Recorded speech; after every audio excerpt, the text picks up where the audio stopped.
Esta imagem de satélite mostra furacões surgindo no Atlântico, todos no mesmo dia.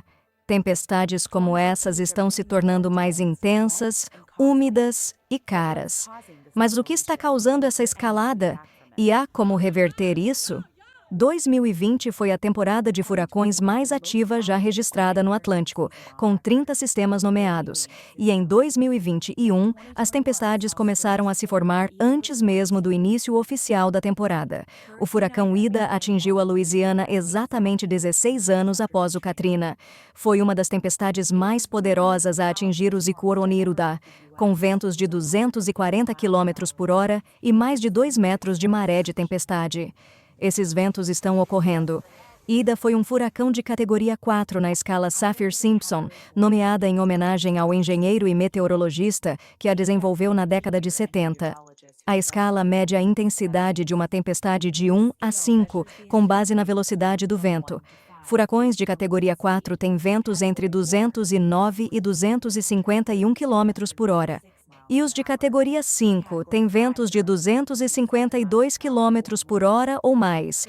Entre 1992 e 2005, o número de tempestades de categorias 4 e 5 quase dobrou no mundo, com uma média de 18 por ano. Um estudo recente descobriu que, desde 1979, as chances de formação de furacões mais fortes aumentaram cerca de 15%. Cientistas dizem que a principal razão para eles se tornarem mais comuns é a mudança climática. O calor favorece a formação de furacões, que ocorrem quando o oceano está a pelo menos 27 graus Celsius.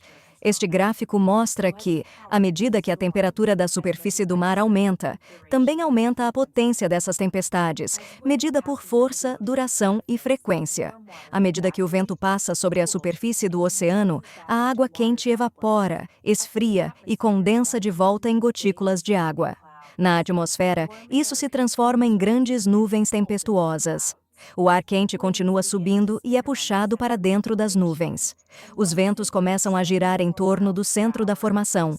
E quando atingem 119 km por hora, a tempestade se torna oficialmente um furacão.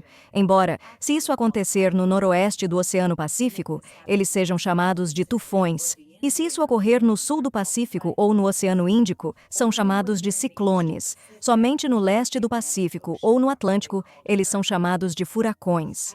À medida que a tempestade se fortalece e os ventos aumentam para cerca de 130 km por hora, um olho começa a se formar no centro. É essa área circular vista de cima, com cerca de 30 a 65 km de diâmetro. Aqui, um avião sobrevoa o olho do furacão Iota, que era uma tempestade de categoria 4. A área ao redor do olho, conhecida como parede do olho, é a parte mais violenta de um furacão. É um anel de nuvens de tempestade e os ventos mais fortes.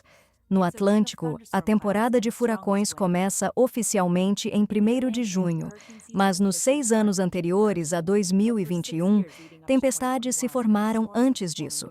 Este ano, o Centro Nacional de Furacões começou a emitir previsões de clima tropical em 15 de maio. Ao atingir a Terra, os furacões eventualmente perdem o ar quente e úmido que os alimenta. Os ventos também enfraquecem, mas hoje em dia, os furacões permanecem ativos por mais tempo. Agora, eles demoram 33 horas para enfraquecer, em comparação com 17 horas meio século atrás. A velocidade dos furacões diminuiu em 10% entre 1949 e 2016. Mas isso não é necessariamente uma coisa boa. Velocidades mais lentas significam que as tempestades podem ficar paradas por mais tempo em uma área específica, o que pode levar a mais destruição. O furacão Harvey permaneceu sobre Houston por vários dias, despejando 129 trilhões de litros de chuva na costa do Golfo. Isso poderia ter enchido 26 mil Superdomes de Nova Orleans. Foi o evento de precipitação mais pesado já registrado para uma tempestade nos Estados Unidos. e os cientistas dizem que foi 15% mais intenso por causa da mudança climática. Isso tem causado mais chuva durante os furacões, porque o ar mais quente pode conter mais vapor d'água. As chuvas de Ida levaram o Serviço Nacional de Meteorologia a declarar uma emergência de enchente repentina em Nova York pela primeira vez na história.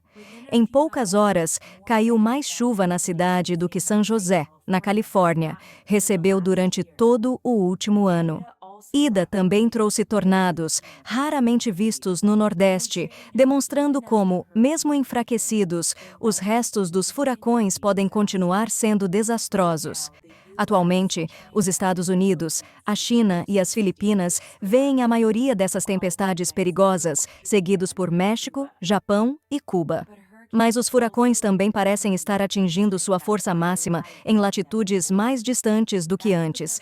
Isso porque os trópicos estão se expandindo a uma média de 50 quilômetros por década. Os cientistas dizem que isso ocorre principalmente porque a mudança climática está aquecendo os oceanos, que estão circulando água quente para áreas mais amplas do que antes. Isso está mudando onde os furacões podem atingir e ameaçando partes do mundo que têm pouca experiência em lidar com eles.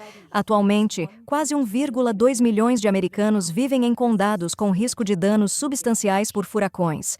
Desde 1980, os Estados Unidos já perderam mais de 945 bilhões de dólares devido a furacões, o desastre natural mais caro. Um dos primeiros registrados no país atingiu Galveston, Texas, em 1090. Foi o mais mortal da história americana, matando pelo menos 8.000 pessoas e custando o equivalente a cerca de $1 bilhão hoje. Avançando para os últimos anos, o furacão Katrina e o furacão Harvey custaram cada um mais de $125 bilhões. Embora o desenvolvimento ao longo da costa também tenha sido um grande fator no aumento dos custos. Até 2075, o custo anual dos danos causados por furacões nos Estados Unidos pode aumentar em 40%. Agências locais e federais estão tentando prevenir desastres tanto quanto possível. Aqui, barreiras temporárias contra enchentes são instaladas em Nova York antes de uma tempestade. A cidade está investindo $20 bilhões após o furacão Sandy para construir barreiras como essas, fazer melhorias no fornecimento de energia e projetar instalações mais fortes. O furacão Andrew levou ao primeiro Código de Construção Estadual oficial na Flórida, exigindo telhados mais resistentes e janelas à prova de ventos. O código é atualizado a cada 3 anos, e os oficiais dizem que foi crucial para reduzir os danos causados por furacões recentes, como Matthew e Irma. E após o Katrina, Nova Orleans construiu um sistema de $14,5 bilhões de diques, bombas e outras proteções para evitar futuras inundações. Esse sistema pareceu funcionar contra o Ida. A atividade humana tem alimentado a mudança climática e agravado essas tempestades violentas ao longo das décadas. E agora, construir de maneira mais resiliente pode ser a nossa única maneira de mitigar seu impacto.